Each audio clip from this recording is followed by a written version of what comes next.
Okay, Brian Hoffman. I'm really happy to be speaking with you. I've been kind of following Open Bazaar for a long time. I think it's probably one of the most interesting projects in the distributed systems space. Thank you. I mean, wow, it's so amazing. Can you go ahead and just before we get into Open Bazaar, can you go ahead and maybe tell me a little bit more about you and your kind of your trajectory and how you got into Open Bazaar? Yeah, sure. I went to college for computer science. When I came out of school, coming from the Washington, D.C. area, pretty much all the jobs are in like government work, contracting, government consulting. So I actually got put into a group at Booz Allen Hamilton, which is the Hmm. company where Edward Snowden worked. Hmm. I got put into cybersecurity work. So mostly doing like encryption, PKI, infrastructure that supports that kind of technology, but like old school stuff compared to now. Yeah, so I did that for about 10 years, and naturally just being in encryption and secure messaging and things like that, I discovered Bitcoin and just always was looking for something to do in the space. But being a core developer is it's a pretty high barrier to entry, working on that code. And when the opportunity came along to work on um, what was at the time dark market, which was like Hmm. a proof of concept at a hackathon, which was the idea. It was like, how do we take existing distributed technologies alongside cryptocurrency, and how do we make a marketplace that's like can support the whole world without having some central authority controlling it? Hmm. Mainly, how do we create a Silk Road that can't be stopped? Right. Which is the idea behind it is a libertarian marketplace, basically for free trade.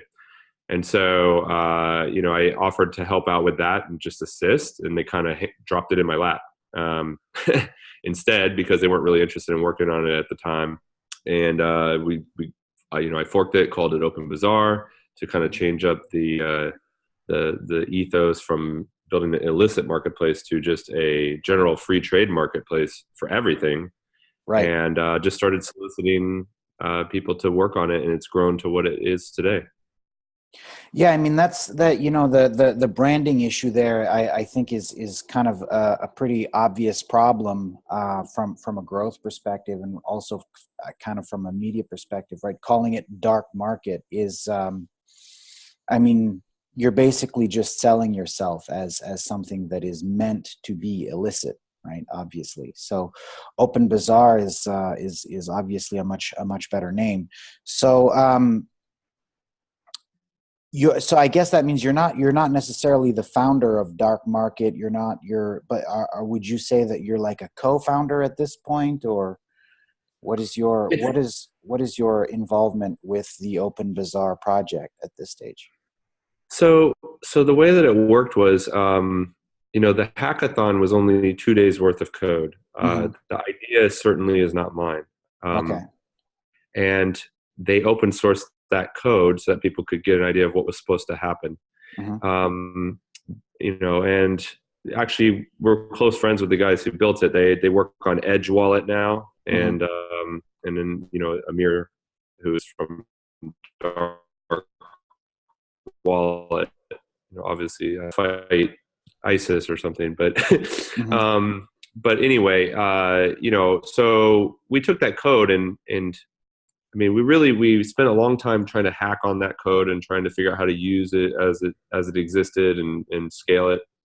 We've ended up basically scrapping all of that and redesigning, re-architecting it. So there's a lot of like the core concepts are still there, like the idea of using multi-signature transactions so that you can create an escrow so that there's no middleman needed. Like that Hmm. concept still exists.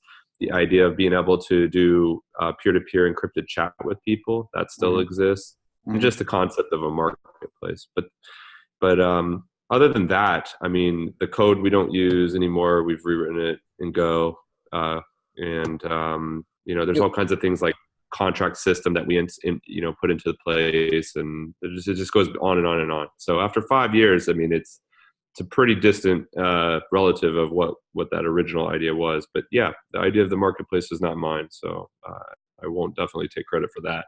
Right. Now, it was originally written in Python. Is that right? Mhm. So, Yep, it was written in Python and used zero MQ as like the messaging mechanism. Which, okay.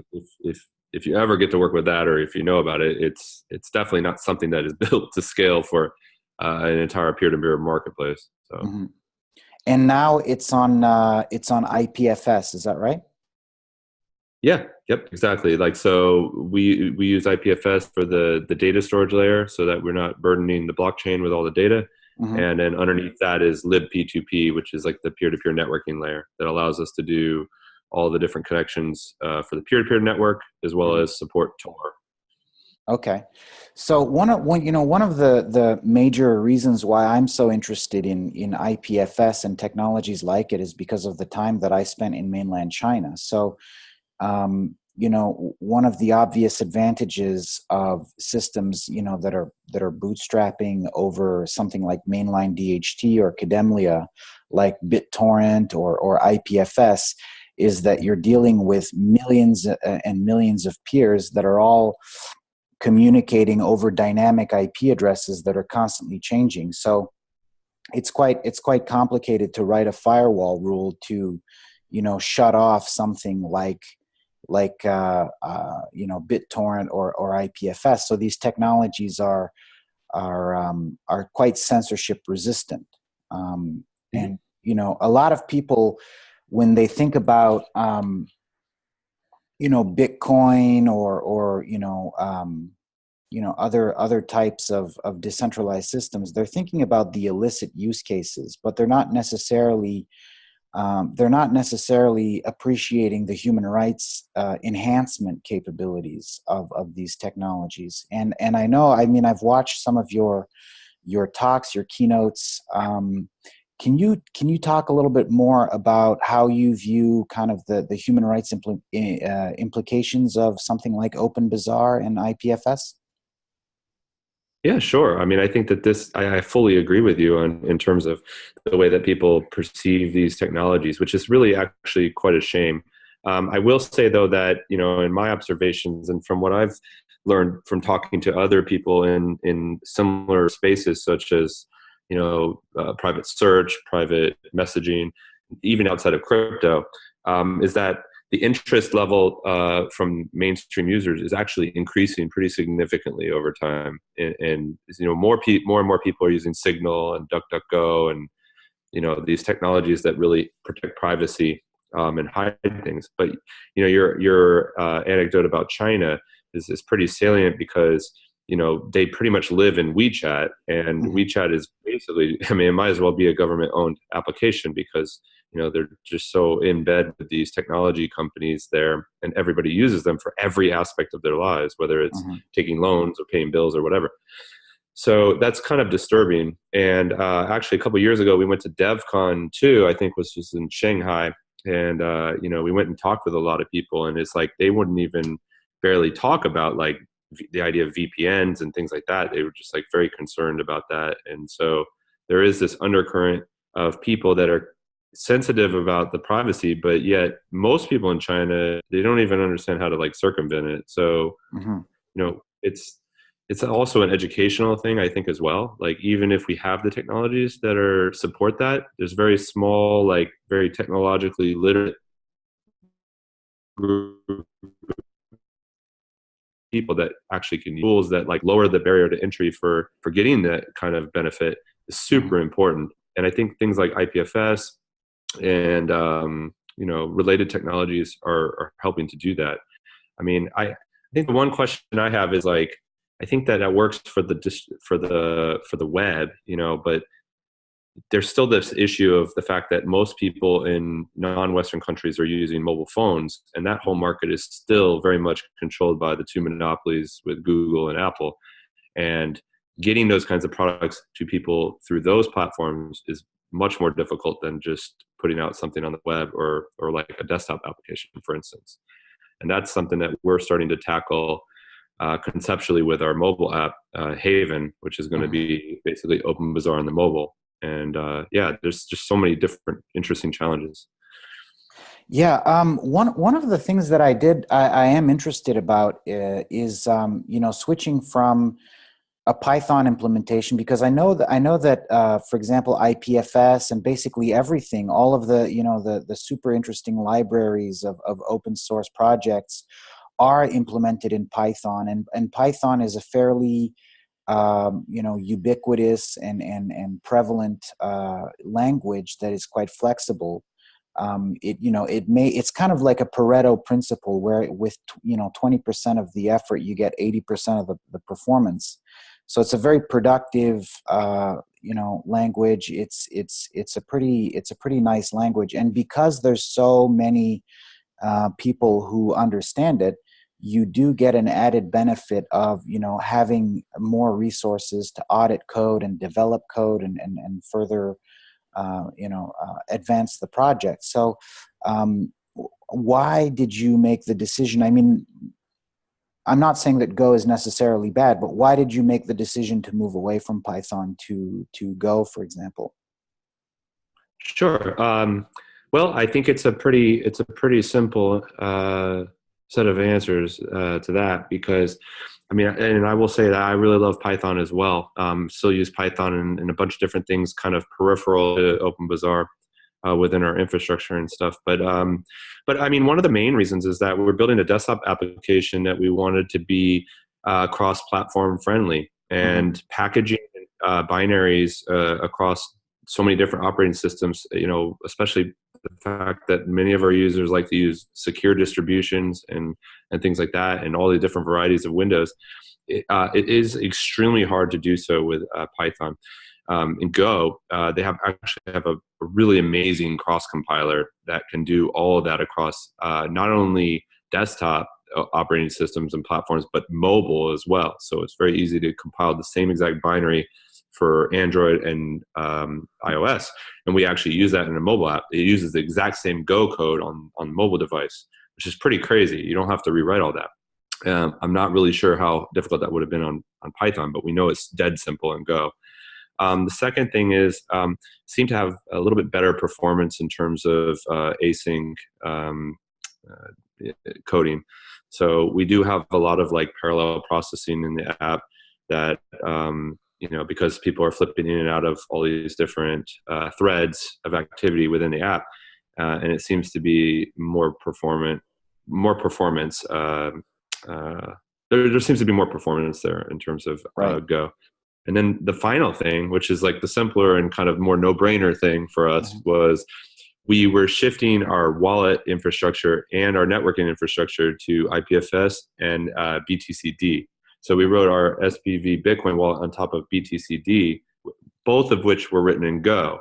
Mhm. So it was like it kind of seemed like writing the small portion that was Open Bazaar in Go to match those two infrastructures and just be able to use them interoperably very easily was much easier than trying to figure out how we were going to have Python talk to it. Okay. So those are the main reasons why we did so, and it was a jump definitely, because I don't think maybe one person on the team was actually like a pretty decent Go programmer. The rest of us all had to kind of shift and really figure out what was going on with Go. So. Yeah, so that's I guess that's my point. Did you lose any members of your developer community when you made that transition, or did everybody learn Go, or how did that work exactly? Yeah, we definitely did lose some contributors, I think, that were more comfortable in Python and could contribute less. Um, and one big one is I started doing less just because, I have a lot of other opportunities. I was really good at Python, but having to learn a new language in addition to all my duties and stuff.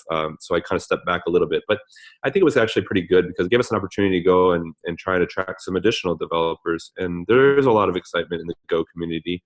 Um, we're surprised to find how many people were working on crypto related projects that could easily transition to what we're doing in Go. And we're pretty happy with it. I was definitely very, very hesitant when we switched. I mean, it's a huge change. We had spent years working on Python, and it took us close to a year, I think, to rewrite the whole app for 2.0.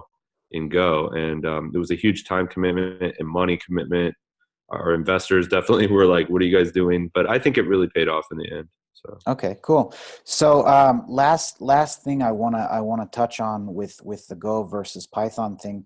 I mean, I do understand that Go is a pretty exciting language for various reasons. Do you want to touch on that a little bit? Like, what are some of the other, like, just from an engineering perspective, the advantages of Go in terms of performance and maybe other different types of programming paradigms that are harder to implement in Python? Like, what are some of the things that you've seen in Go as you've learned it?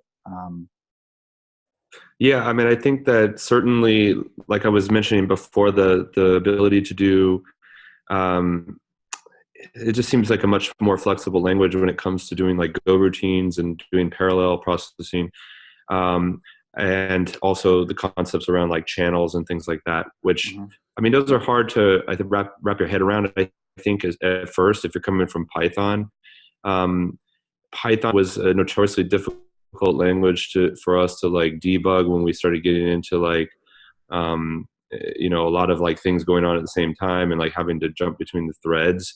Hmm. I will say that like debugger support though is a little bit weaker on the Go side. Hmm.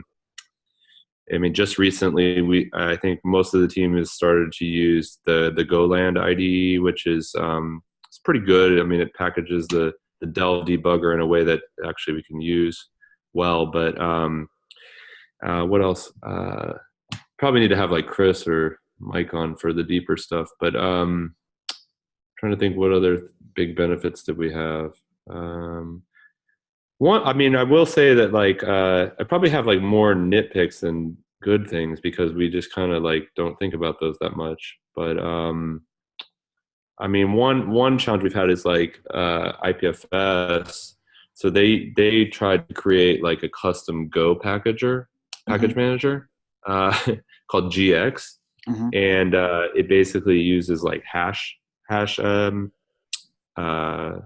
we call it like hashes basically to like reference libraries when you're importing things so that you can ensure that you're getting the right version of a library that you import into your code, Okay. but it creates this weird crazy nest of interdependencies and it's not standard. And so I think the package management within Go is definitely kind of a cluster. Like, we have a situation where, I mean, I don't know how educated your listeners are or whatever, but No, I mean, um, this is this is kind of for a general audience, so I might ask some questions that are in layman's terms.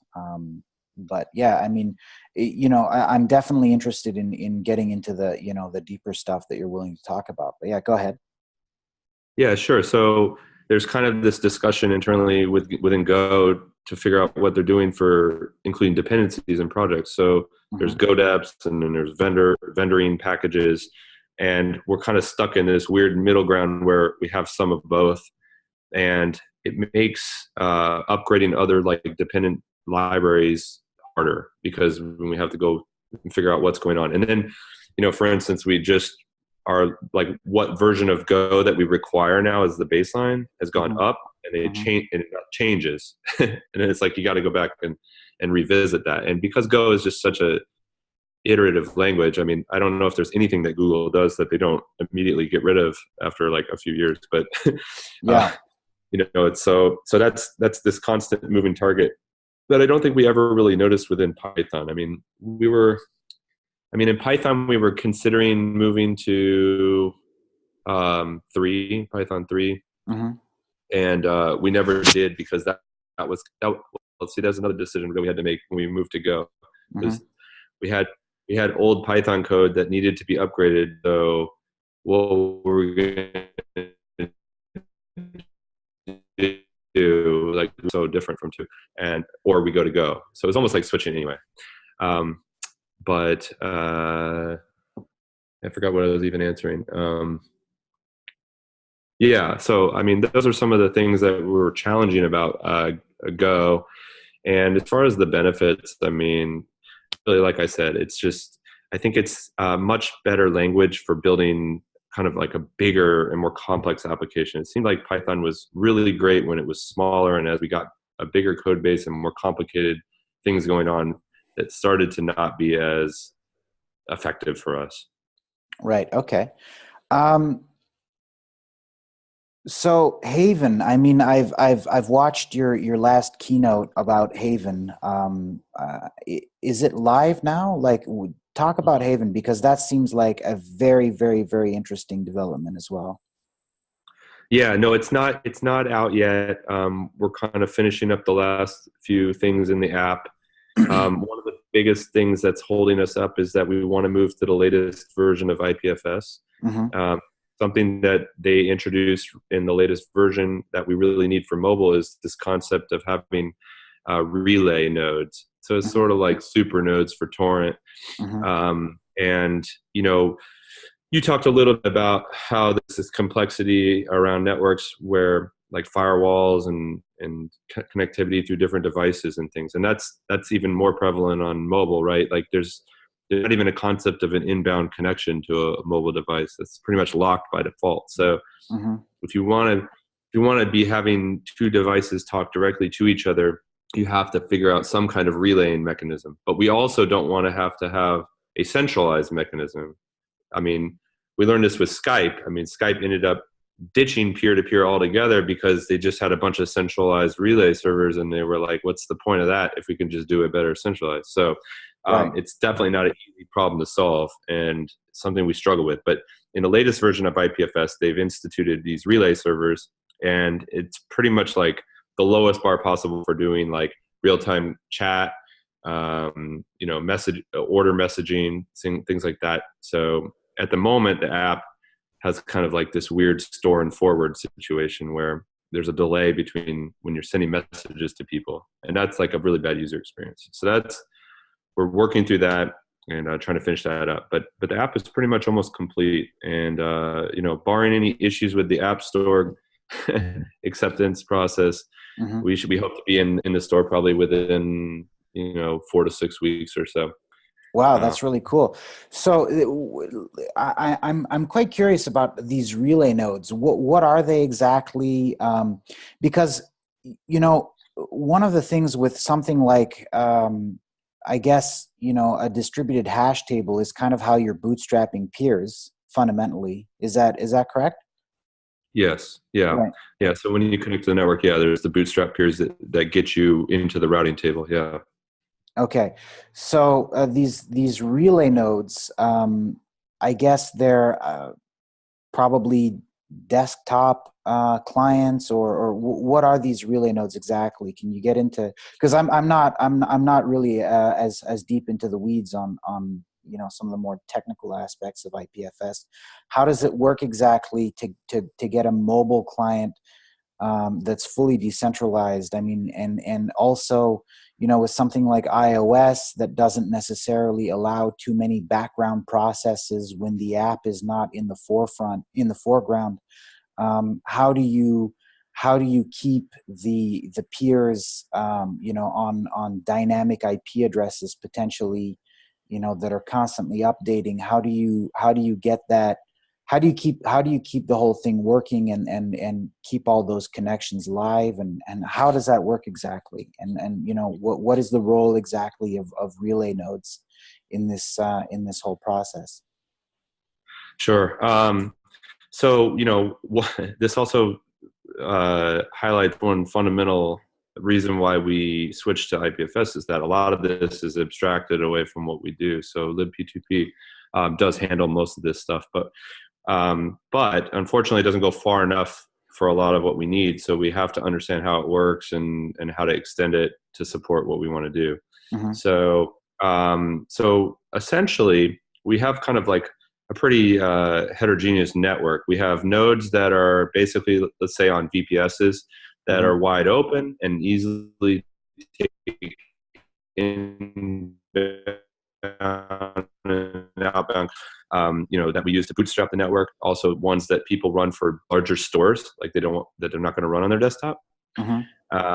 We also have desktop nodes, which can or can't be behind VPNs and NATed behind cable modems and things like that. Hmm. And then we have even more restrictive mobile clients that don't even take inbound connections. So there's all of those guys on the network working together. So in our case, anybody can be a relay node within IPFS. It's really just a configuration setting. Ideally, you want a very highly connected, highly reliable node to be using that as a relay. Hmm. So, at first we're going to be making sure that our bootstrap nodes and the ones that people are connecting to frequently to get onto the network are relay nodes. And then we're going to be encouraging anybody who wants to be a relay node and is, very highly connected to also be a relay node. And that'll be like the first start. We've kind of brainstormed a little bit about how we might incentivize people to want to be super nodes Hmm. to improve the network, but that's still very early on and we don't really have anything super solid. But essentially the way that it works is that so in IPFS, or actually libp2p, which is lower than IPFS in the stack, you can configure yourself as a circuit relay. They call it circuit relays. And so IPFS in general, the way it is they have something called multi-addresses, which basically are like a custom address format, sort of like a URL that explains how they're connected to. It has their IP address, says whether it's an IPv6 address, or you could say onion, and it could be a Tor, endpoint. Hmm. Whatever the protocol is in that multi-address format, and the nodes all broadcast which ones they support. How are they reachable? Whether it's UDP, TCP, all those things are supported. So when I try to connect to, when I connect to a Bootstrap node, it will give me a list of nodes that it knows about for the DHT, Hmm. and then I will contact them, and they will broadcast back which kind of addresses I can connect them to. Can I get them with Tor or whatever? In the case of a circuit relay, they'll return a circuit relay address. So I will know that they are actually a relay. And so let's say I'm on a desktop app and I want to connect to a mobile device. So I will ask the DHT to tell me how to reach that device. And Hmm. it will say, let's say it's only accessible through relay. So I will look in my table, I will find all the relays that I know about, and I will just try to connect through them to that mobile node. And that's how that will work. Now, that's in theory. It doesn't always work as well like that. I mean, Hmm. obviously, the data in the DHT can be out of date.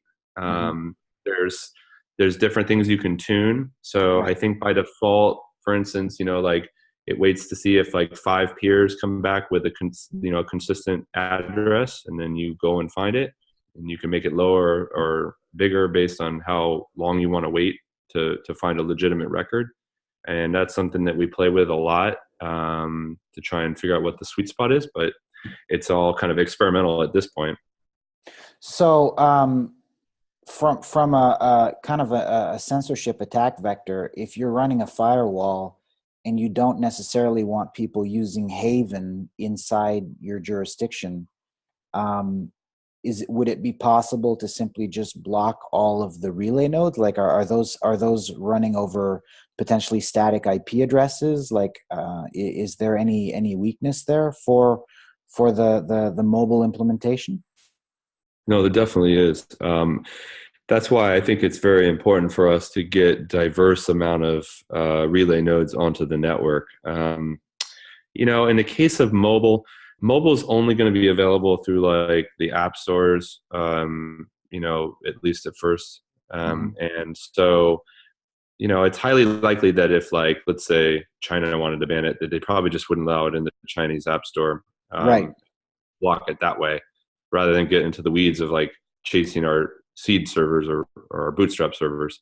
Hmm. But yeah, I mean, that is definitely a concern. I think you could run it through a VPN connection and avoid that somewhat. We also support connection to Tor, but that wouldn't help mobile because we Hmm. don't support Tor on mobile at this time. So yeah, I mean, there are a lot of questions to be answered for sure, but it's just like any other app. I think it's somewhat as vulnerable as some of these other apps. Right. So, that's an interesting point that you bring up. I mean, the first point of censorship in China, especially on mobile, is obviously the distribution channel, right? The App Store.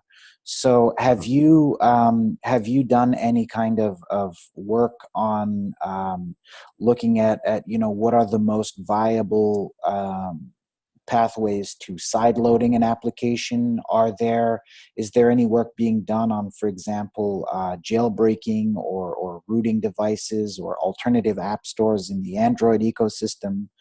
Because I know that in Android, it's much easier to sideload applications. But in iOS, you do have to jailbreak your phone. And then the problem with a jailbroken iPhone is that now you've taken your nice, clean wall garden device and you've turned it into a mystery box. I mean, jailbreaking in and of itself is kind of a privacy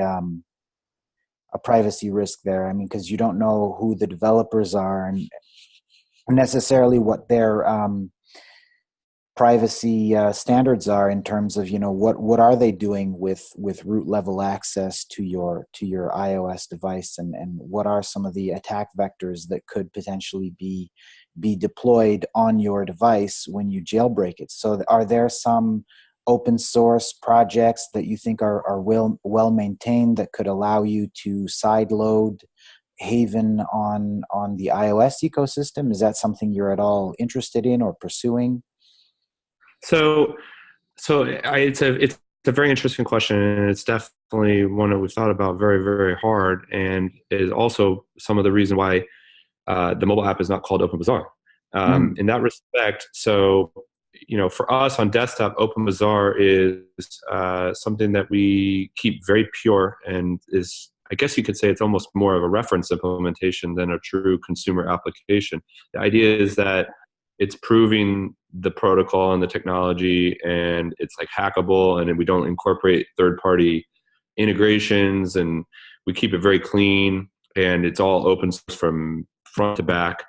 The mobile app, because of the constraints of the app ecosystem and those challenges that you just described around sideloading and things like that, we've decided to make it somewhat of a slightly pared down and more controlled experience that focuses on privacy and more mainstream usage of the app to get people familiar with marketplace, crypto, privacy, things like that. And so it doesn't give you as much freedom as the desktop application does by design. Where we want to bridge that gap on mobile is, and eventually the browser, is web. So something that we're working also currently is, how do we run this complete experience completely decentralized in the browser, and in turn the mobile browser. And so I don't think that we will spend a ton of time thinking about how do we circumvent the OS. I think it will be more like, how do we allow people to run this properly in a mobile browser where they don't have to worry about dealing with the OS constraints. And we're actually making really good progress. So IPFS, they're building something called JS IPFS, which is like a JavaScript implementation of the Go code, which is designed to be at parity. So everything you can do on desktop should be, conceivably able to be done on the web. It's not quite there yet, but we are working with that. And we have gotten our software to be able to go browser to desktop, browser to mobile, and all those, and be interoperable, which I think will be really awesome, because all your data, your wallet, everything can be in the browser rather than on other servers or anything like that. And for people that have issues with the App Store, let's say they do decide to block us, can be run from the mobile browser. So that's kind of our backup plan in case the app stores are problematic for us, and also B, our long-term vision for Open Bazaar. We would love to get people off of having to download and install a binary on their computer. In particular for our secure OSs, it creates a problem. There's things you wouldn't even think of, like the auto updater software that's in our app that allows you to download updated versions of Open Bazaar within the app. That goes crazy on secure OSs because it looks like a rootkit. There's just so many different things you got to think about. So moving to the web is kind of our long-term vision and where we're heading to solve that problem. Yeah, that's interesting. I mean,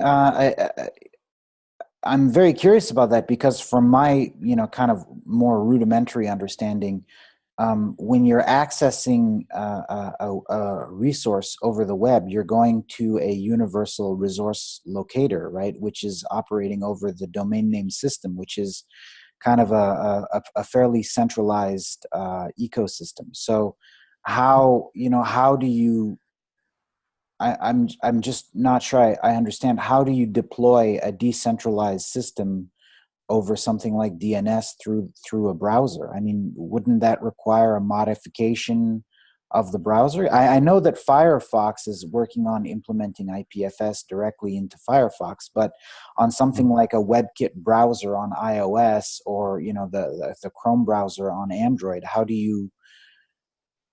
how would you deploy a JavaScript, I guess, a JavaScript site that still has to access some kind of URL which is centralized in a Yeah. decentralized way?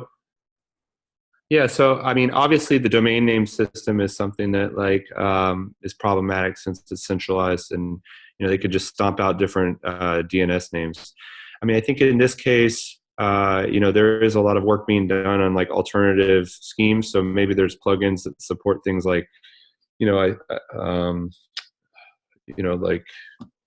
I'm trying to think of like a good example. I mean, Blockstack is doing something similar where they're trying to have their own Blockstack .id kind of domain system that's more decentralized, and we've seen things with like Namecoin and stuff try to do this, but I think that's less of the problem. I think we can get around that by open sourcing the software so that people can mirror basically just the thin client of code Mm-hmm. wherever the domain is. So just like the Pirate Bay, I mean, they ban the domain and it just pops up somewhere else because that code is able to be moved to different domains. And it's a pain in the ass for users, but that's possible. I don't know if that will be an issue, but it could be. But in terms of just like how does it work in the browser, I mean, so we take advantage of things. Once again, IPFS is luckily like protocol agnostic for the most part. Mm-hmm. So it uses things like WebSockets and WebRTC behind the scenes in order to connect to the Bootstrap nodes, Mm-hmm. and then it can make direct connections, IP connections, socket connections to those computers, just like it would on the desktop. The browser, obviously, there isn't a lot of like straight peer-to-peer in-browser applications out right now, and so that's still kind of like a new technology and doesn't work super great.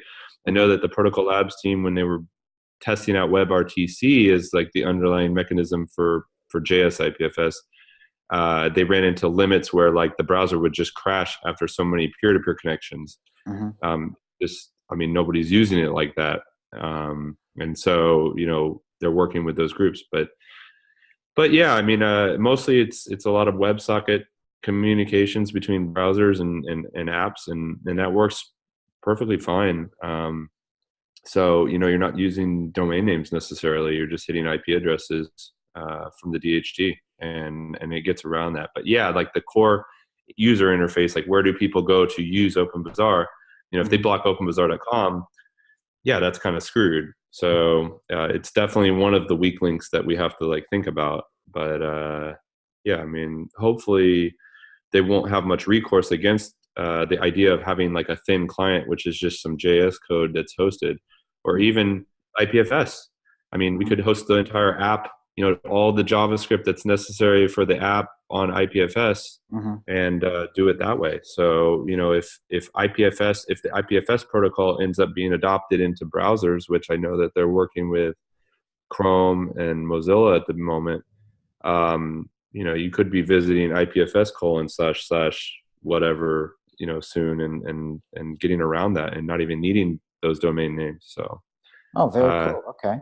lot of questions, but a lot of cool stuff being worked on. Nice. So another issue also with a browser implementation is it's not immediately obvious to me that necessarily that if you're accessing OpenBazaar over, through a browser, that you're necessarily generating and keeping your cryptographic keys locally, right? So if you're doing something with cryptocurrency and transactions there, wouldn't that necessarily require that you you be giving over your cryptographic keys to whatever the website host is? I mean, how does that work through a browser? No, actually, it works. So there are apps like right now that do client-side cryptography, right? Like so, for instance, blockchain.info, like Hmm. that web wallet, they don't host your keys. Like you host your keys, or you Okay. can. So that it's stored within the browser. So essentially, your keys are created and encrypted, and they're unlocked at the time of usage for Hmm. whatever you want. Another option might be that people can use just like use their hardware wallet tied into the browser, so to do signing. So Okay. perhaps you have a Trezor connected to your browser, and that's where the keys are stored. And then another option, which is one that we're exploring right now, is generating the keys and having some kind of distributed encrypted storage. Hmm. So, for instance, maybe you generate keys in your browser, it's only on your side when you're using them. And then from time to time, it's actually encrypting all of that information and then syncing it up somewhere. It's like, say, within IPFS. Hmm. So that when you use another browser or you come back online, you get that encrypted blob, you unlock it with your passkey or whatever, and then all your keys are loaded back up into the client-side browser. But Hmm. but at no time should those keys be sent off to any kind of remote server. Like you're really just downloading some client-side code that does everything in the browser itself, Okay. and protects it that way. Okay. Interesting. Um, and the other thing that I noticed when I was kind of looking into Haven a little bit more is that it's not necessarily just a mobile open Bazaar client. I mean, there's a lot going on there in terms of chat and social, and do you want to get into some of the other features that you've implemented in Haven, and why you've tried to? I think I remember you described it as the WeChat, or a WeChat kind of competitor. Whereas anyone who knows what WeChat is understands that WeChat is primarily a chat client, but it's also you can order a taxi, you can order you can do all kinds of e-commerce. It's basically WeChat.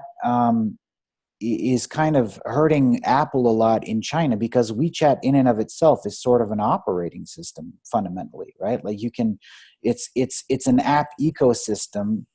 It's an incredibly robust platform that allows users to live almost entirely within WeChat. So, um, you know, it's not necessarily it's not necessarily a very focused platform that only does one thing and does it really well. It's kind of something that does a lot of things. So do you want to maybe talk about some of the other features that you've implemented in Haven, and why you've decided to go that route?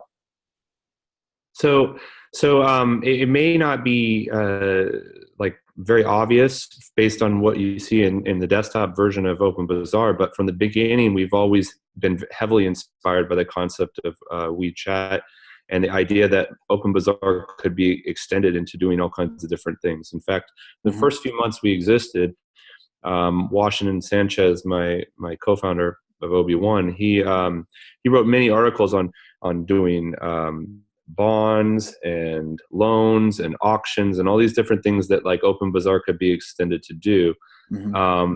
which is very similar in vein to like the little kind of like sub apps within WeChat where you can pay bills and loans and do ride sharing and things like that, which I think is Hmm. what you're hitting on with the operating system Hmm. analogy. I think it's totally true. And we are starting to see like some apps try to like sort of go after that, like Coinbase Wallet, which was used to be Toshi. It's Hmm. kind of like a DApp browser. They're kind of labeled as DApp browsers, which is, there's this shell app, and then there's all these little dApps within inside of it that you can use the wallet for. And I think those are interesting experiments, but I think we're going about it in a pretty novel way, which is more of the WeChat strategy, where you have the core wallet experience, and then you have this social component that kind of wraps around it. And Hmm. then as people become more familiar with that ecosystem and use it for those things, they're going to naturally ask for more services. And Hmm. that's where we'll start to allow people to integrate more into that. And it would be really cool if at some point in time, people did start building like like a loan application within the Haven app or whatever that they want to build in addition to trying to head in that direction. I mean, in Open Bazaar Desktop, we put a lot of things in it that people didn't use enough because we didn't kind of like do a good job of explaining like why they'd want to use it. So for instance, we do have chat already. Mm-hmm. In fact, Haven just uses our out of the box chat functionality. But in the desktop client, the only time people really use it is like if they have a problem with an order or something. Mm-hmm. Generally not a lot of like person to person, just kind of casual conversation happening in those apps. And I think there's a lot of room for improvement in that. And if you look at the Haven video, intro video, or any of the stuff where I've talked about it and shown it, it's more of like, it's closer to a WeChat experience or like a Facebook Messenger. Another thing that we've added that is not available on desktop and is kind of a departure from what we've done before is we have the social tab. And that's very, very analogous to like Instagram. So you can Mm-hmm. post photos, you can post like tweet level, like length content. Mm-hmm. It actually, we don't have it yet, but it does support even like long form text. So if you wanted to do like blog posts or something like that, that could also be added. And then it allows people to like it and comment on that and start threads on that and repost it. Mm-hmm. So it's like the first time where we're kind of departing from just marketplace activity into like more engaging social style stuff. So it'll Right. be interesting to see how people, respond to that. But the idea is that we have a strong community of people that are communicating and doing things outside of the Open Bazaar app. Like they really are only doing like purchases and then they're getting off the platform. And then they're doing conversations in our Discord or Slack or Twitter or elsewhere. Mm-hmm. And we have the infrastructure to support doing all that inside of Open Bazaar. Right. So that's kind of what we're thinking is like we want to keep people more involved. And later this year, we're going to be rolling out our token that we talked about a while back, which is not going to be a sale. It's really going to be heavily focused and probably much more subtle than any other product that's using a token, where we want to reward content in the network. So if you buy in or selling things, you'll get rewarded with a token. Mm-hmm. Potentially later on, you can tip people and promote their posts and things like that using it, and is really will just be very native to the community. So that'll be kind of the next step of like incentivizing people to do more stuff on the platform. And so Haven is like a really, really exciting app for us, and we can't wait to get it out. I wish it was out already, but Yeah, no, that's super interesting because what you just touched on is kind of an idea that I've been mulling over for quite some time. This idea of rewarding people for content, so that I know that, like, for example, on IPFS, the Protocol Labs team is working on something called Filecoin, which Mhm. is it's essentially a way of it's a cryptocurrency or a token that is aimed at creating a marketplace for IPFS hosting. So to kind of turn IPFS into a decentralized competitor to something like Amazon AWS or Microsoft Azure or Google Cloud or whatever, any of these Web 2.0 hosting kind of cloud providers. But one thing that I think could be far more disruptive, a more disruptive version of Filecoin would be, like you said, incentivizing contributors to be, producing content for a decentralized network. So, for example, if you can get someone to produce like a store that is incredibly popular. So the way that as I understand it, if you have a store that like you post something on your phone, there's no central server. So that basically whatever you're posting on the network ends up being replicated over many different nodes on the network, right? So that website, you're basically broadcasting it, and then people are choosing to download that file and then reshare it on the network, right? So if you could, for example, count the number of replications, so you obviously you have visibility on who the original contributor was, and then you can count the number of replications that a given file has over IPFS by counting necessarily the total number of nodes, and then by also counting the number of replications, you can see how relatively popular a given file is, and then you could issue some kind of reward for people who contribute very popular files.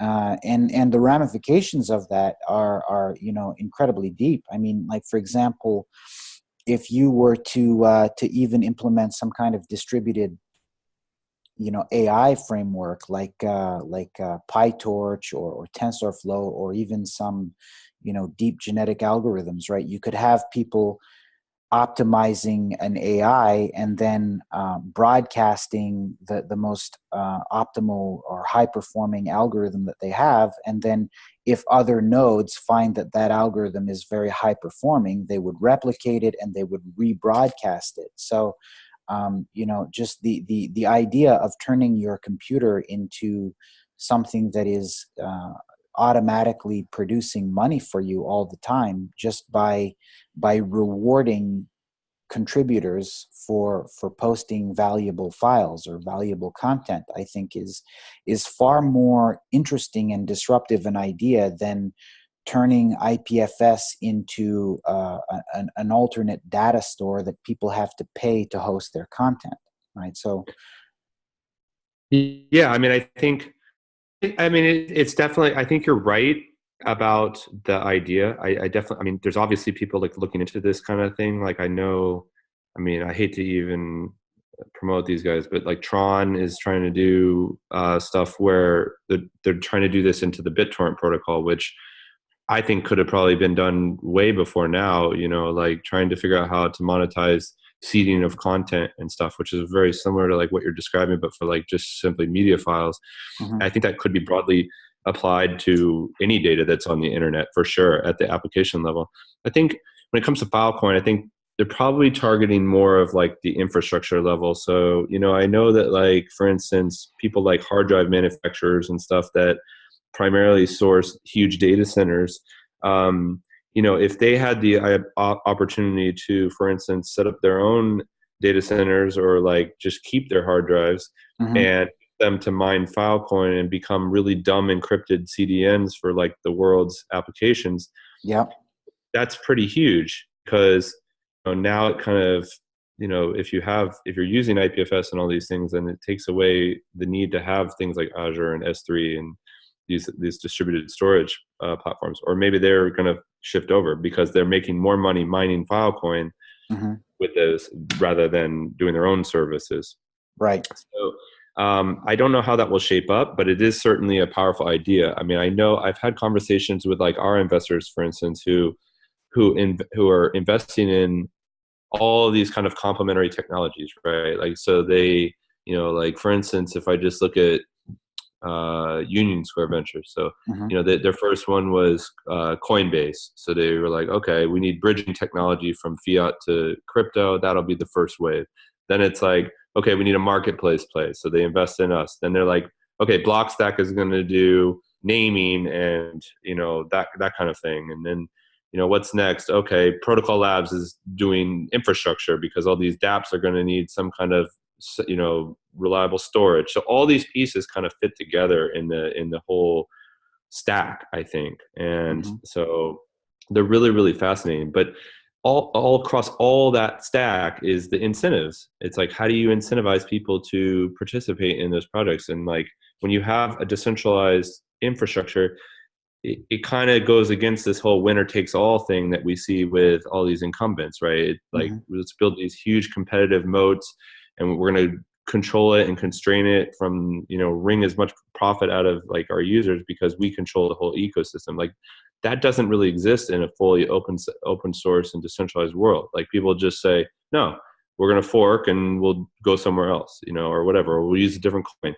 And so I don't think those strategies will work as well as they have, in the past. And that's where, nobody's nailed it yet, but it will be really fascinating to see like what are the incentive systems that actually work well, that get people to want to use and build and consume on those platforms. mm. Interesting. Just want to quickly touch back on Tron because you mentioned that you hate promoting these guys. I sensed some kind of opinion there under. So I mean, because there's Tron seems to be a fairly well-funded project that was able to acquire the BitTorrent protocol, or the team that ran the official BitTorrent company, I think for $140 million. So there's clearly some resources there.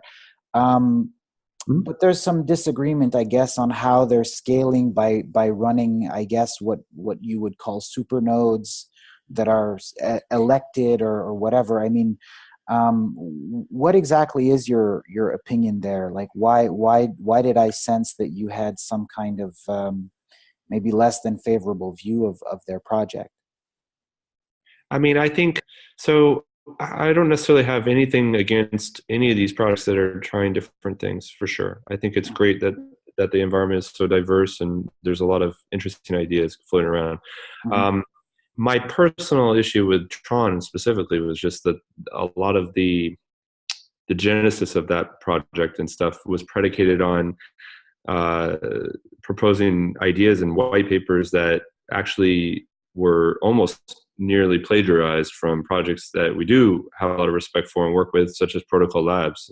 Hmm. In the case of Tron, the white paper, like a good portion of it, was literally lifted from the IPFS white paper Okay. or Filecoin Pro. I can't remember if it's Filecoin or what IPFS, but anyway, and I think that's just like it just kind of feeds into the notion that a lot of these ICO projects didn't have a lot behind them. They just kind of were flashy, shiny, say a bunch of words, and then raise a ton of money in capital. So I don't know if they would have been able to or not been able to raise that money if their white paper had been strictly written by them.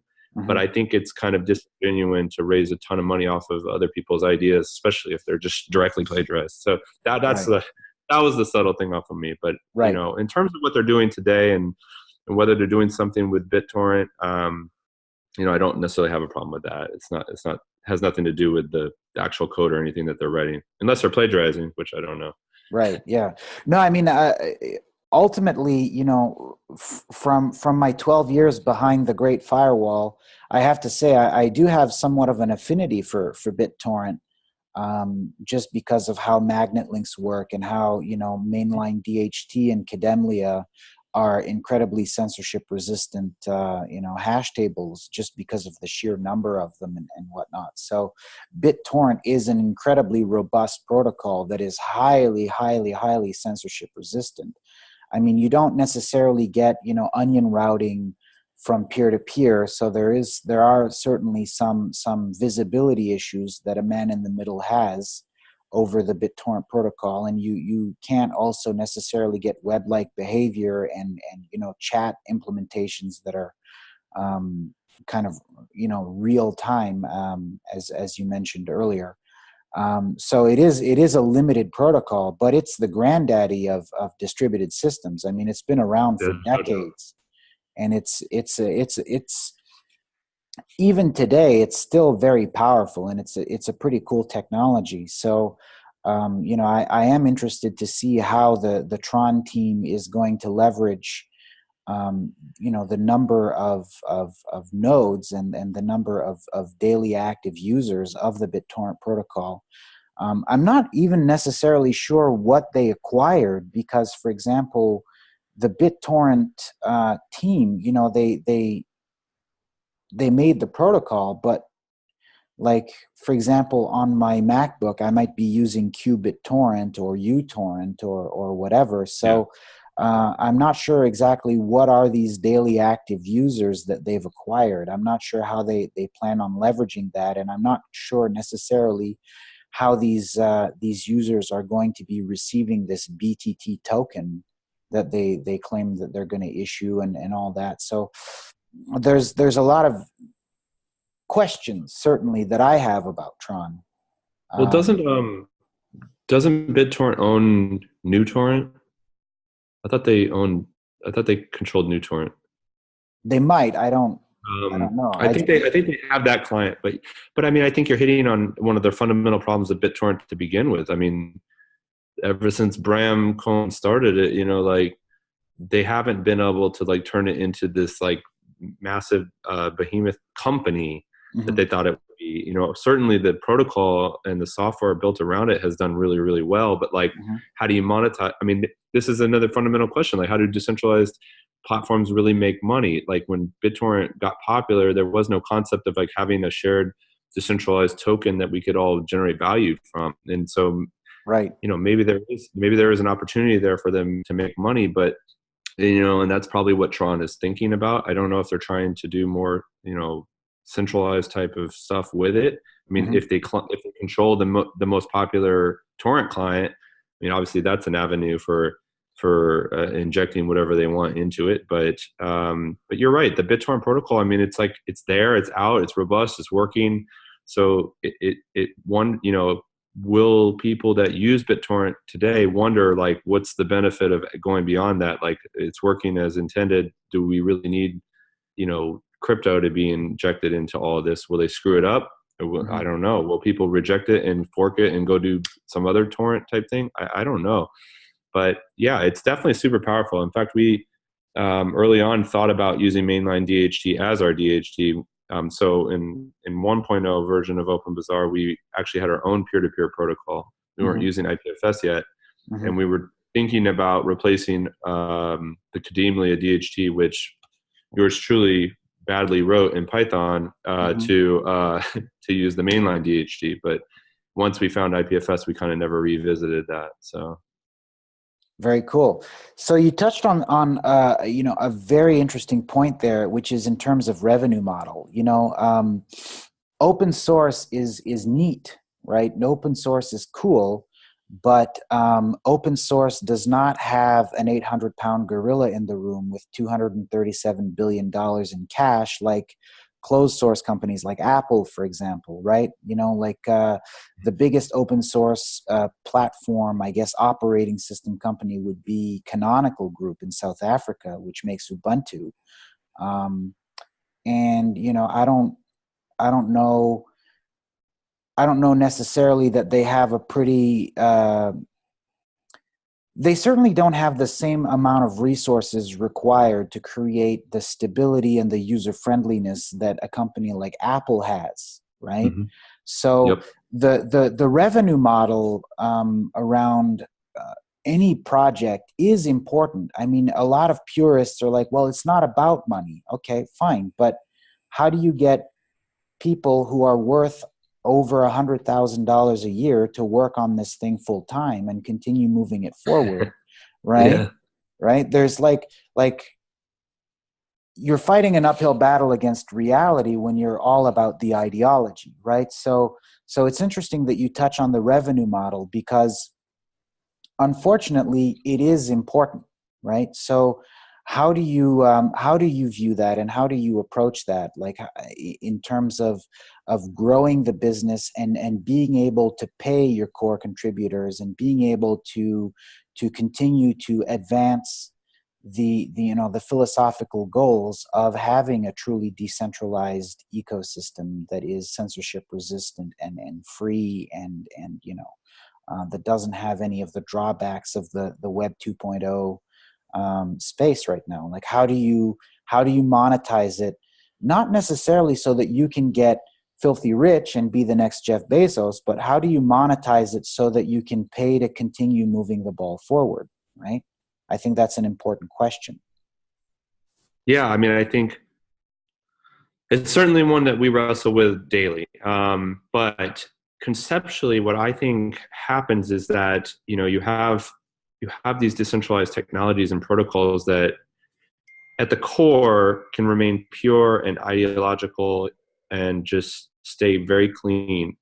And then as we go up kind of the stack, there are certain aspects of, let's say, marketplaces in our Hmm. case, Hmm. that cannot be done properly or as efficiently or as optimized in a decentralized way that still are required by users. Hmm. So in our case, search engine. We tried to roll out Open Bazaar initially with like distributed or decentralized search and doing that. we realized very quickly that the technology in order to support that, it just does not exist, right? Mm-hmm. Like you can't, if you have a node on a little small Android device in South Africa with bad internet connection, and he has all the listings for bicycles on it, you're not going to be able to search across all those like disparate types of devices and networks Mm-hmm. in real time and do it in any kind of efficient way. So Right. you have to have services like what Google has done to the internet, which optimize that, index that, catalog it, sort it, make it relevant to you. Mm-hmm. And so there are avenues like that that I think centralized companies can come and really take advantage of and be able to generate revenue from. Um, and as technology gets better, we can kind of deprecate those things. So perhaps artificial intelligence and curation and all these things start to like improve to the point where just dumb crawlers and indexers don't do it anymore, or like they can be at parity, and then we start to slowly remove that business and make it more of a decentralized approach. And that's kind of like the things that we think about. Is like, where does it make sense to have decentralization, and where are there areas where it just makes way more sense for us?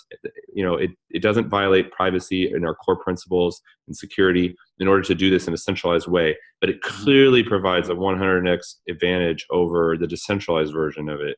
Mm-hmm. And that's where we can, like, you're actually providing value rather than being a gatekeeper. It's lazy to just start a marketplace and say, okay, here it is, we're going to take a 5% cut of everything that happens. Like, what? I mean, you just created the marketplace. If Mm-hmm. we can do that decentralized, like, there's no justification for causing a toll to be taken, Right. to have a toll booth established there. But not everybody can crawl the entire network and like find good stuff and like make sure it's like in front of your face in 2 seconds.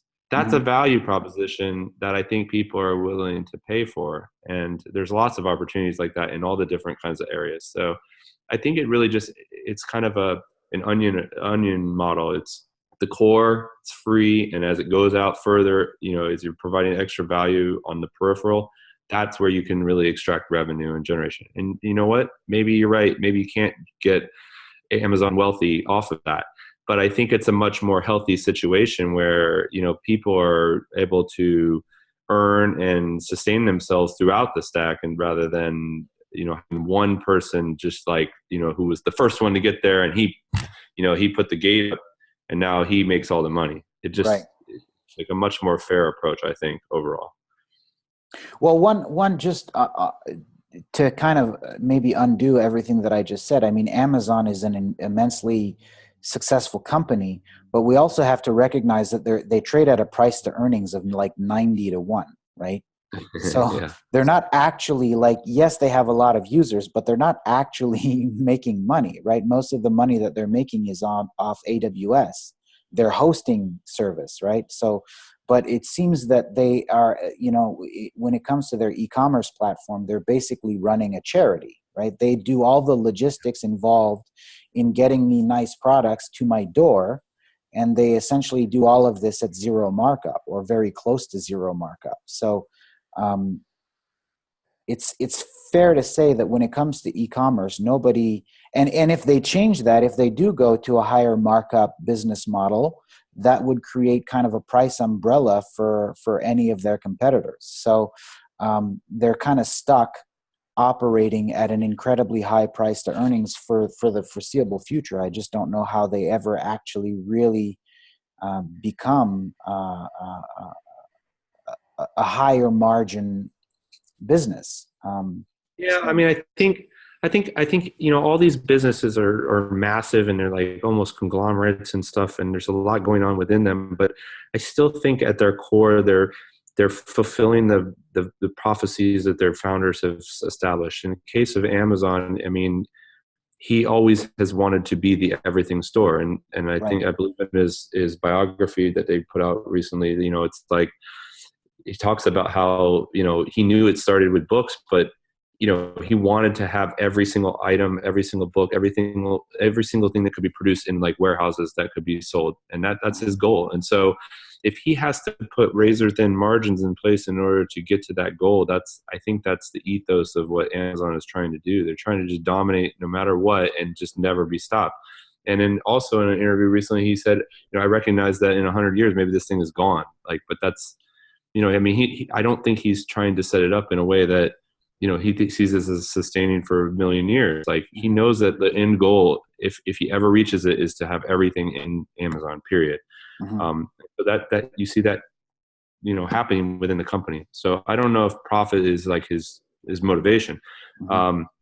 In Google's case, they're like a research laboratory. I mean, they spring Right. out of college, research, and that's how they treat things. They don't become attached to their projects. They kill them quickly. Mm-hmm. They move on. They do all these things. Now they're Alphabet. It's even crazier, and they're just Mm-hmm. willing to do anything. So that ethos is still within the company. So the companies really do take on the personalities of the founders, I think, in most cases, unless they're ousted.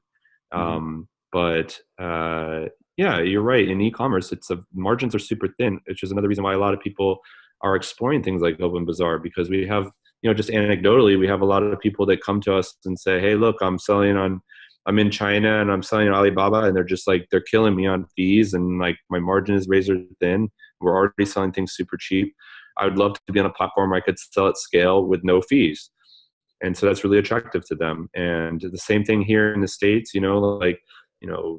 Amazon is not only, exerting massive fees from people, but that at the same time, they're anti-competitive because Mm-hmm. they're like creating Amazon basics, and they're putting their ads in front of any popular listing. Now they're injecting their own stuff above. And it's just kind of like, they're using all that information they know about you and your business against you, which is Mm-hmm. like, it's just anti-customer. So, Mm-hmm. people will continue to look for alternatives. And, my thought is that if Amazon continues to lean on those kinds of tactics in order to accomplish their goals, they're going to piss off enough people that they're going to look for something else, and then they're going to destroy their defensibility. And, and then maybe something like what we're doing will be able to disintermediate their business. Yeah. And, that's one of the other very, very interesting advantages of decentralized systems that people don't always appreciate, that are not necessarily immediately obvious to most people, is that you operate at a zero infrastructure cost. You don't necessarily have to have any data center anywhere, right? So Yeah. in order for Amazon to sustain their business that gets millions of connections, or tens, or even maybe even 100 million connections concurrently, right? They have to have this massive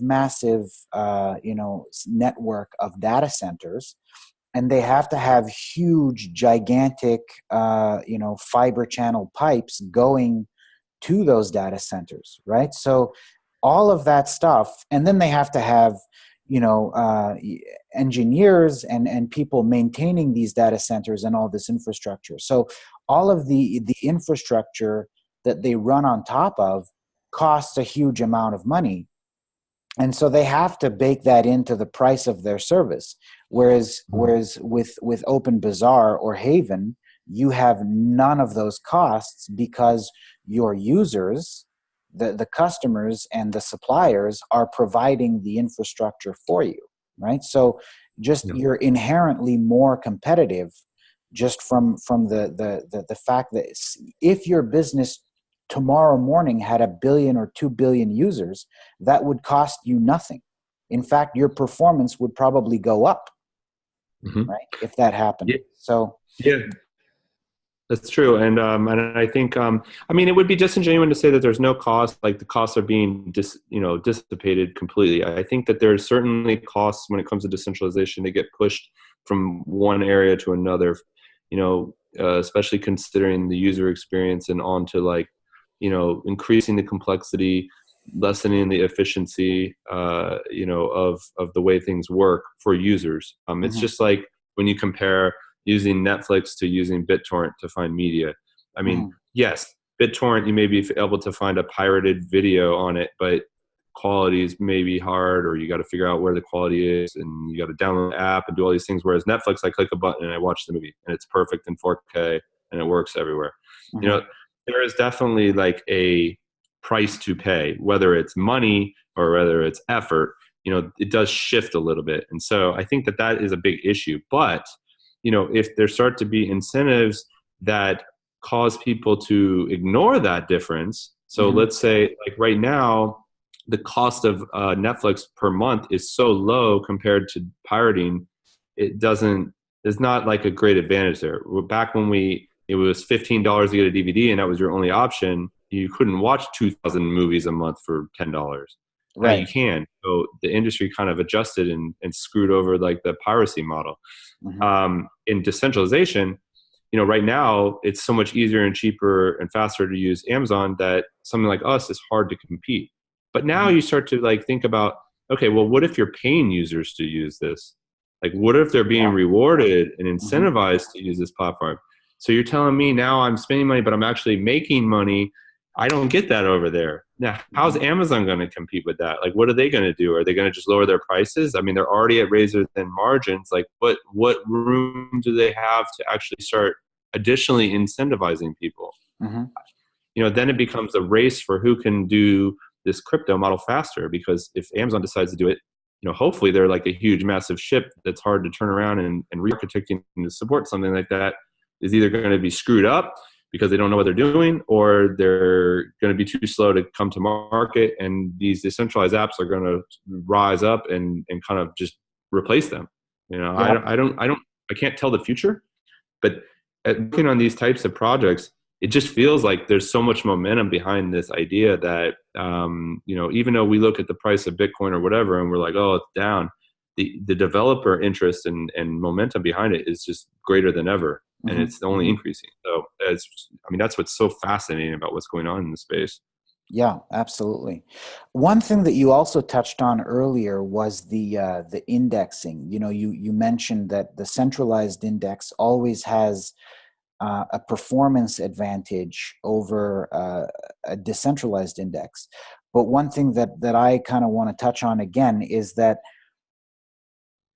there are a couple of advantages of the decentralized index in that number one, it's the head of the snake, right? So if you have a centralized index, all you have to do, um, again, from a censorship perspective, is block that index, and you've Mm-hmm. blocked all of the problematic content. So for example, Google is blocked in China, or maybe you can use google.com, but it has Parkinson's, right? Like you don't necessarily get sometimes when you try to connect to it. I mean, I remember when I was there, I could type google.com into my browser, and then I would get the website sometimes, and other times I'd get an error message, right?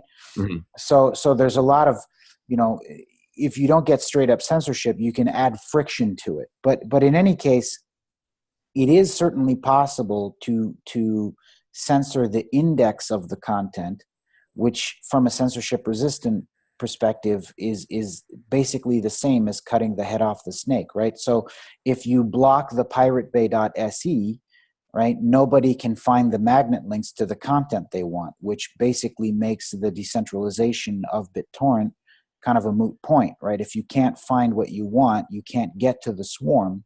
So having a decentralized index right off the bat has some very immediate advantages as well, which cannot be understated from a free speech perspective.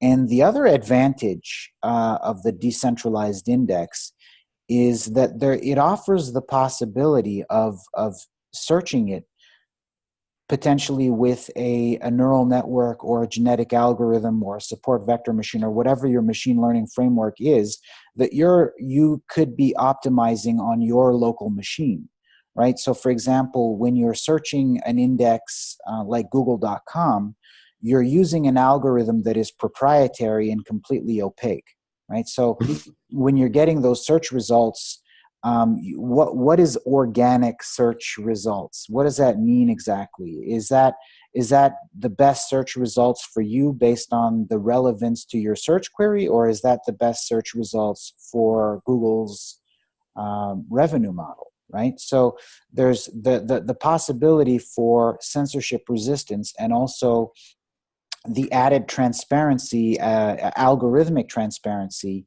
of the decentralized index is very valuable. And if you can give me a decentralized list, a decentralized index that can give me 20 20 search results, and then it keeps, the search results keep coming in, and it's a little bit slower, but it's still usable.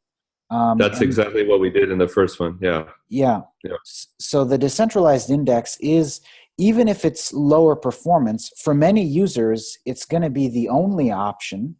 And again, because of the algorithmic transparency capabilities that can be deployed over it, it's also still, for some users, going to be a preferable option, right? So we have to mention that, yes, decentralized systems sometimes have some performance drawbacks, but that there is still an advantage from a censorship resistant and from a transparency perspective as well.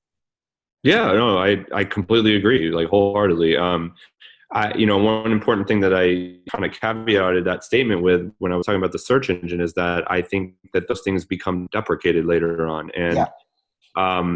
Certainly the things that you mentioned are promising technologies. With something like IPFS, it's a no-brainer that there would be some kind of IPFS version of Google, Right. like there would be some decentralized Google. And I think the person who can build that technology will probably do really, really well because it's such a necessity. We've thought about ways of doing that, and you're right. Like, our current situation is very analogous to BitTorrent. Like, we have third-party search engines. So, we have right now, we only have two that are installed by default in the app. It's like OB1s and Block Booth. They both are different indexes controlled by different people. If OB1 goes offline, you can switch over to that one, but it's still it's not a great experience if that happens.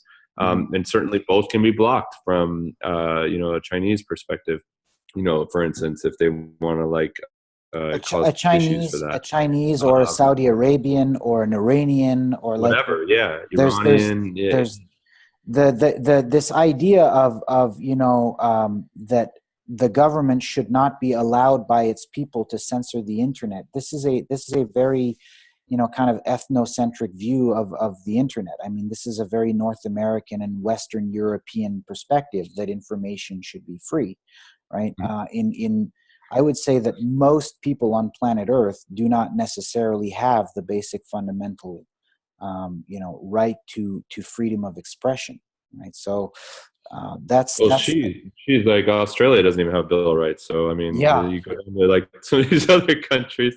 Yeah, yeah, absolutely, absolutely. So, there certainly, from my experience in China, but it's not just a China issue. China is a huge; it's like 1.4 billion people, so it's certainly the biggest pain point in terms of the overall number of people that are being affected by it. But I mean, most of the Middle East, Russia has some surveillance and censorship capabilities, and China, and even, like you said, Australia, especially now, they have this new anti-encryption law that just passed. So there's a lot of scary stuff happening when it comes to regulation of centralized infrastructure, which also cannot be understated. So there's a lot of advantages to decentralized networks and decentralized indexes as well. Yeah. Yeah, I mean, I think it really just comes down to a list of trade-offs and timing. I think in our case, we tried to, we tried to be on the very far extreme of like the ideological piece of this, because we didn't have venture capital funding. We didn't really know how long we'd be working on it. We didn't really care. It's a side project. We didn't have a timeline that we felt was expedited to do things. So if decentralized search was, the core principle of what we're doing, and it didn't work that well, we felt like we had an infinite time scale to improve that. Like, you either use it or you don't. And now I think priorities have shifted a little bit, because we've become a little bit more pragmatic to say that was like unusable. Like, it was like 1% usable. Are we willing to like never grow at the expense of saying that that decentralized search has to be, completely decentralized? Or are we willing to say this small piece of it can operate a little bit more like BitTorrent in the short term, until we really find a good way to do it where the user experience is not this much worse compared to, the normal expected experience? Right. And that's the gamble that we've made. But like, I mean, we certainly I mean, it's one of those things that just like every time you think about it, you're like, damn, I wish we could replace that with something that's a little bit more resilient. Yeah, I mean, I don't, I, you know, I'm not even necessarily sure. It's not immediately obvious to me why this is such a huge challenge. I mean, we've had database sharding for several decades now. The idea of cutting one database into like a pizza, with different slices where everybody, you host everything that starts with A and I host everything that starts with B. And then when there's too many entries that start with A, you host everything that goes from A to, A, B, C, D, whatever, right? And then the slices get thinner, but the number of people replicating each slice also grows. So you get some kind of network, some load balancing there where everything's fairly replicated. And then you just send your search query to multiple peers, and you get concurrent connections to all of those peers, and you get those results, not necessarily within microseconds like you'd get Well, I mean, on I Google, certainly, but it can still be usable, right? It's not a miracle to do decentralized indexing, is it? no, no, but I think I think that that perspective, while makes sense if there's like an algorithm certainly that we all kind of agree on and have some consensus on in terms Mm-hmm. of like what does good quality search mean? Mm-hmm. Like, Mm-hmm. obviously you get different results in Yahoo and DuckDuckGo and Google, and there's a reason why people use one or the other versus each other. And so I think that there is probably some value there to be explored when it comes to like having diversity of search engine algorithms. Mm-hmm. Um, there's also the thought of like, well, what if I wanted to create a niche marketplace that focused on purely digital goods? Mm-hmm. Does a single decentralized search index allow me to do that? I don't know. Maybe how it's designed, it could, but if that's not the priority, then maybe it's difficult to build something like that. And then do they do it anyway? And now there's like disparate search engines that don't really follow the same path. I don't know. I look really heavily at BitTorrent, and I just see, look, BitTorrent's been around for how many years? Over a decade, right? Like more, like maybe 2 decades. I don't know at Mm-hmm. this point. Yeah, 2 decades. And yeah, and it's like that never happened there. So I mean, they built BitTorrent. Was there like no need, or were systems operating appropriately, or was there just not enough interest? Like, it's kind of weird. Like historically, it just didn't happen there, and so I'm curious to know more. Maybe I mean, I didn't work within the BitTorrent developer community, so I don't know if there was discussions, but it seems like that would have been a no-brainer to try and build within Mm-hmm. BitTorrent. Yeah. Rather than have to rely on Pirate Bay or torrents, whatever, and all these things. I mean, those are definitely a poorer experience. Mm-hmm. So I don't know. I mean, it's a very interesting spot, and you're right. There are certainly things that we could build probably with technology now that would work. I mean, just as you were doing that, my engineer mind was thinking like, oh yeah, that'd be kind of cool if all the nodes are kind of contributing to the indexing and doing all this stuff. But that's probably a whole project on its own too. From Yeah. a research perspective, it's like, okay, well, do we dedicate 4 engineers to that, or we try to spin up a new project? I think there is somebody working on some kind of search engine for IPFS as well. Mm-hmm. But yeah, I mean, it's fascinating, and it's not a light engineering problem. Like you, Right. you did kind of like play it down a little bit. I mean, it's not. We have the technology, but it is definitely not simple to do. Right. So, Right. but yeah, it's definitely It's something that it's should be non it's explored. non-trivial. It's non-trivial, Yeah, certainly. exactly. Um, okay. Yeah, but also, when it comes to sharding, I mean, even transactional databases that suffer from a double spend problem. Like I know that even Vitalik Buterin and the Ethereum community are going to be implementing um, sharded, I guess, like blockchains over transactional databases in Ethereum 2.0, and that's supposed to be coming this year in 2019. So um, Well, shard, they have been saying that for a while. yeah, So, they have been saying it for a while, but I mean, I guess they have some white paper that, and Vitalik Buterin seems like an intelligent guy. I guess it's like implementing it is hard, but in theory, it does seem plausible that you could do something like that, right? So again, Yeah, yeah, I mean, it's not necessarily your full focus. You're trying to solve a lot of other issues in terms of just creating a user-friendly marketplace, and the indexing, I agree, is not distributed indexing is non-trivial, and it requires a lot of effort to implement. Yeah, I definitely see that.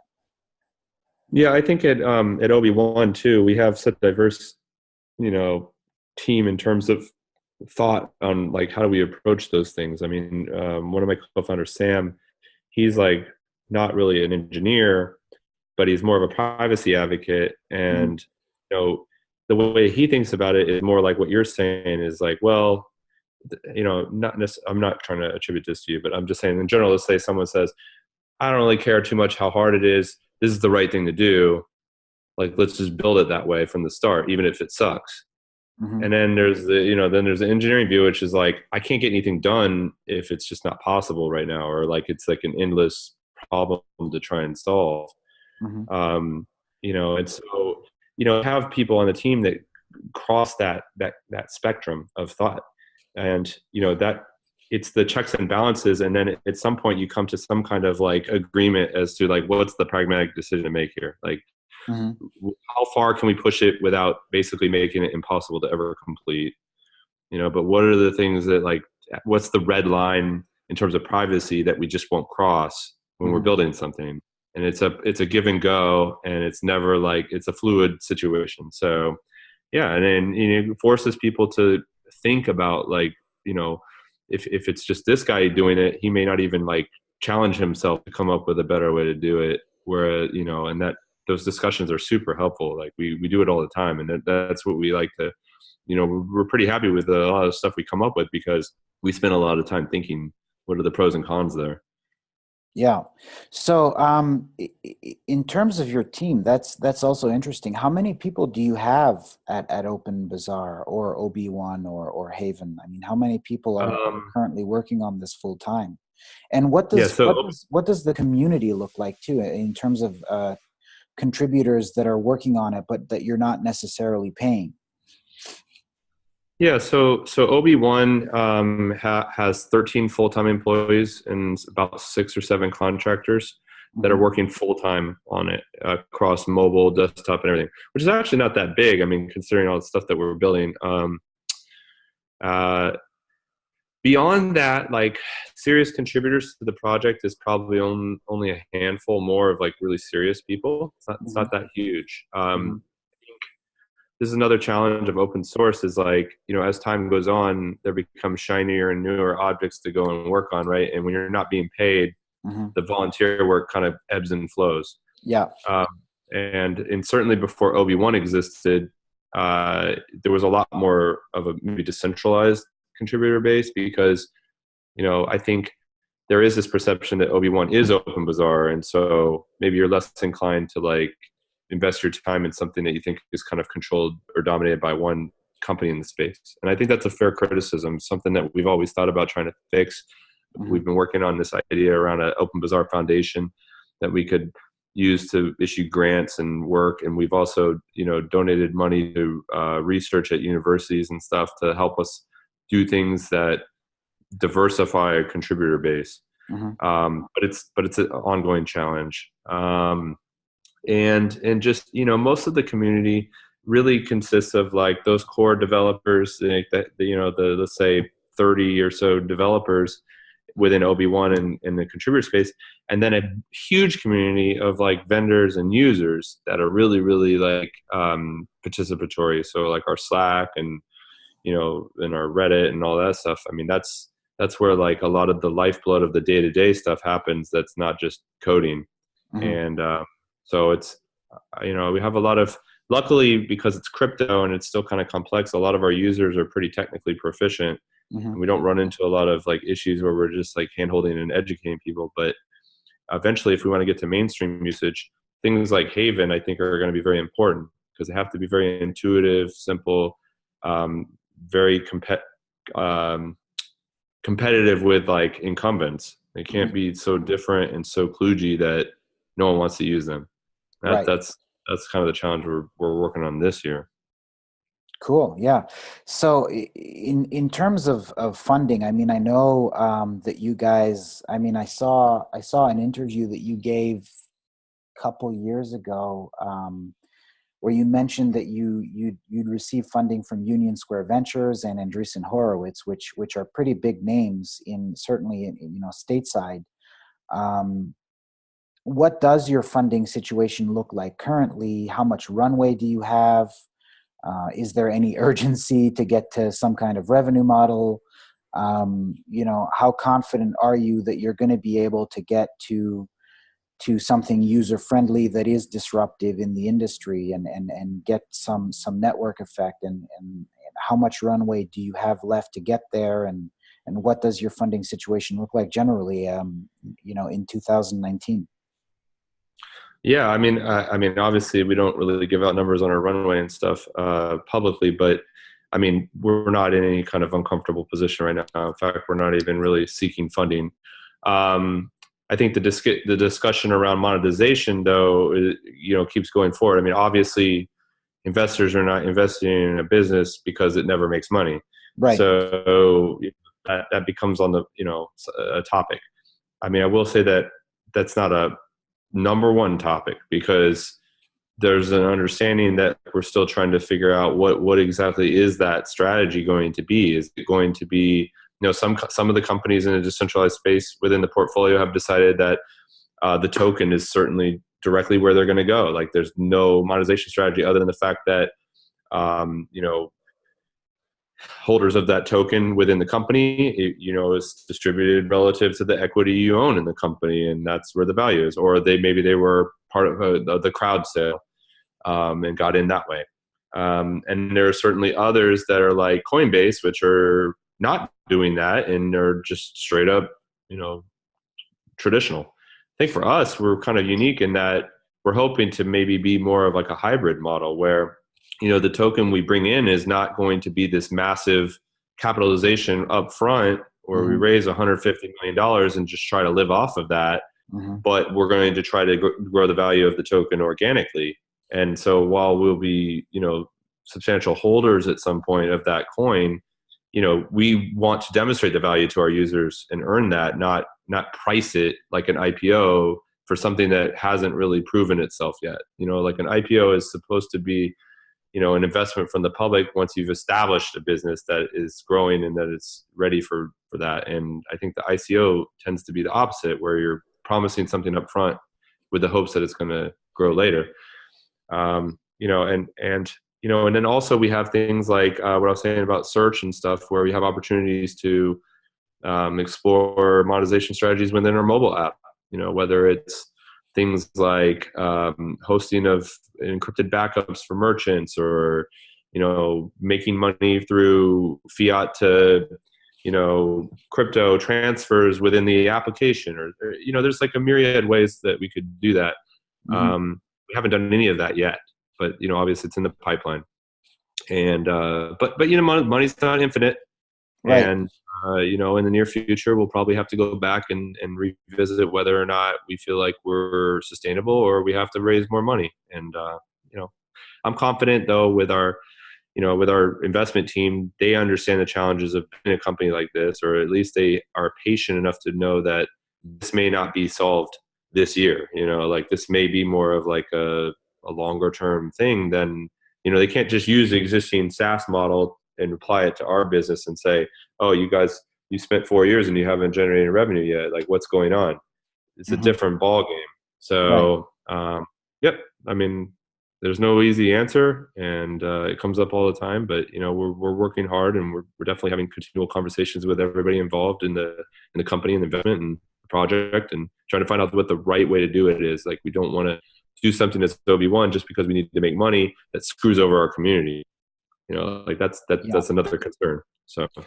Well, it is. I have to say, I find it incredibly encouraging that you have such an open-minded investment team. I mean, what is their, from your perspective, I mean, I know you can't necessarily speak for them, but what do you feel is their, why are they so supportive of your project, in your view? I mean, it's we have a pretty big team now. Well, I mean, I guess not huge, but we have Blue Yard in Berlin, Germany. We have Bitmain in China, which is the hardware manufacturer. And then we have A16Z and USV, and then we have Ulmers, which is the massive pension fund in Canada. I mean, like we have like a pretty crazy board or group of investors, and so they probably all have different motivations for why they invested in us, obviously. But I think something that probably unifies all of their trains of thought is that they understand or they believe that crypto is something that's going to disrupt industries across the board. And just like I mentioned earlier in the interview, like, they're looking at all the different quadrants of life and trying to invest in companies that are using crypto to disintermediate the incumbents. For us, it's marketplaces. And so, there's only so many options there, but they feel like, we're best of breed in that category. And we have one of the best opportunities to do this. And that's something that they feel is a fundamental need. I mean, USV, like we work with Brad Burnham at USV, and one of his specialties is focusing on companies and businesses that are trying to do good things for the world. And, that are not necessarily singularly focused on just generating a bunch of profit. Like they're looking for things that are going to make a difference, at a very grand scale, and not companies that are just going to cruise through. It's boom or bust for them. Right. They understand that 90% of these investments are probably going to fail, but you got to pick ones you think have the opportunity to try and make a huge difference. So that's why we like to think that they invest in us. But, Very cool. Very cool. No, I mean, like I said, it's encouraging because, one of the, I'm sorry to cut you off, but my laptop's about to die. Do you mind? No grab worries. my cord? No worries. I want to lose you like 1 second if I do.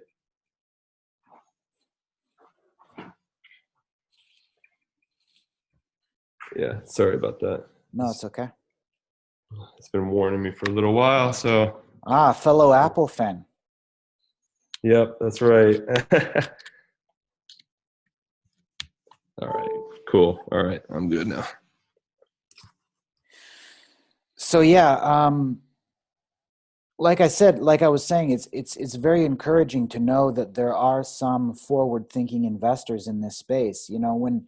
When I look at the industry as a whole, and we look at kind of the Web 2.0 industry, which is 99% of what people are working on right now, is building these centralized services and monetizing them and just using the existing technology and just building new features on top of it. One of the things that is immediately obvious with Web 3.0 is that it's incredibly disruptive and disintermediating, but there's not a clear revenue model for the people building the technology, right? Like, there's no infrastructure. There's a lot of advantages. It's censorship resistant. It's this, that, and the other. But who has a direct financial incentive to actually build it? So it's very encouraging to know that there are some people with fairly deep pockets that are not, that are patient when it comes to discovering the magic bullet of the revenue model, which is going to turn this into a self-sustaining endeavor, right? So that's cool to know that people like Brad Burnham, which you mentioned by name, at Union Square Ventures, take that long-term progressive view of this. Yeah, that's cool. Yeah, it definitely is, and like we feel really, lucky to have that kind of a team. I mean, it goes beyond that as well. I mean, we have, everybody from like Barry Silbert and, we William Mugayar, which is like he's an angel within the Ethereum community and Mhm. really involved there. And, we have Chris Dixon from Andreessen who's, helping out, and it just goes on and on and on. And, I think without that kind of support, a lot of people are heavily criticizing, some of these companies because they're like, oh, this is not supposed to be about, building a big venture-backed business on top of it. It's more of a user-driven approach. In fact, like, about a year and a half ago when fees were going really high in Bitcoin, and we had this huge internal community strife around the block size increase. And it got kind of framed as like this, like corporations versus the core devs kind of thing.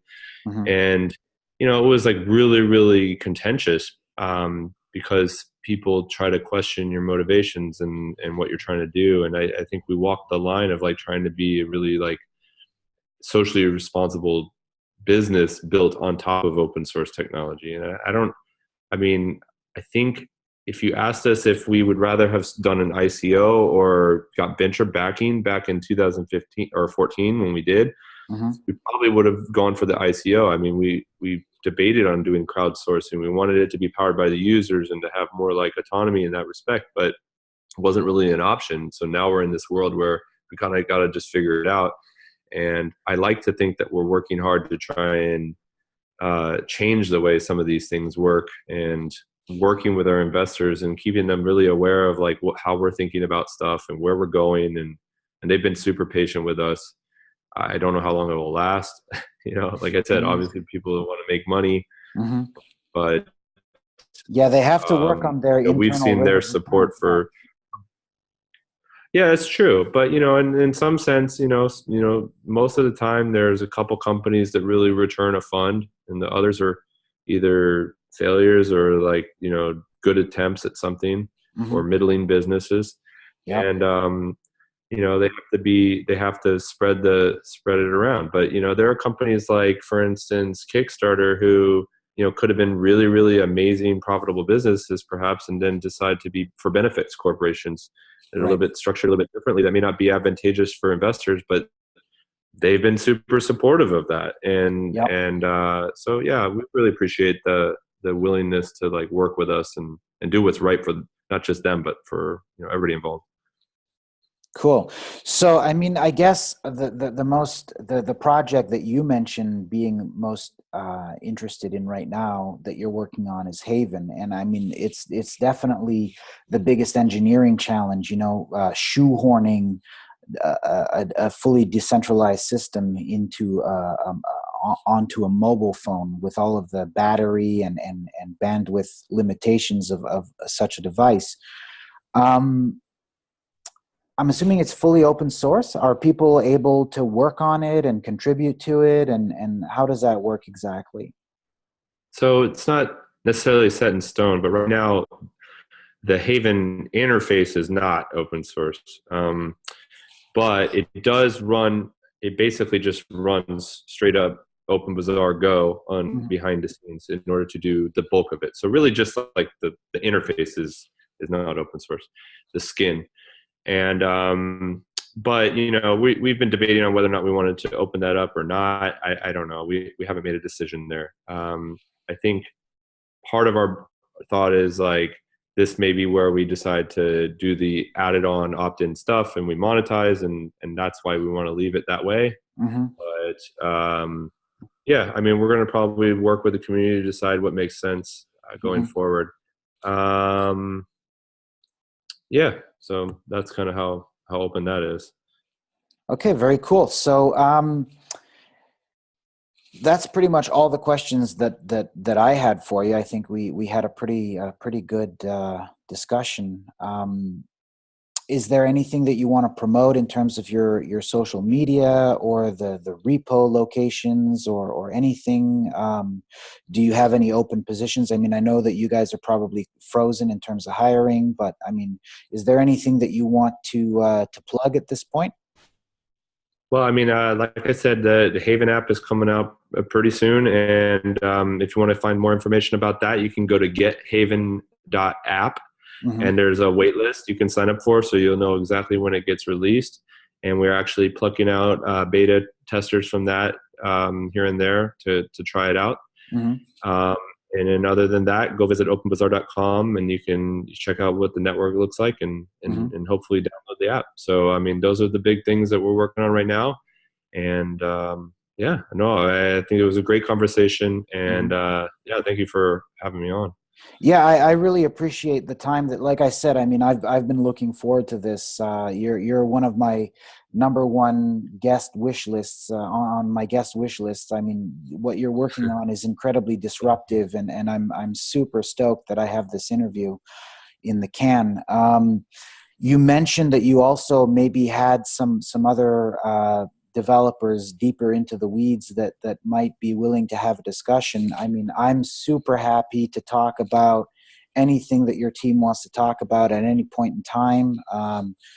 You know, um, any these interviews are super interesting for me, and also hopefully for the community that watches these.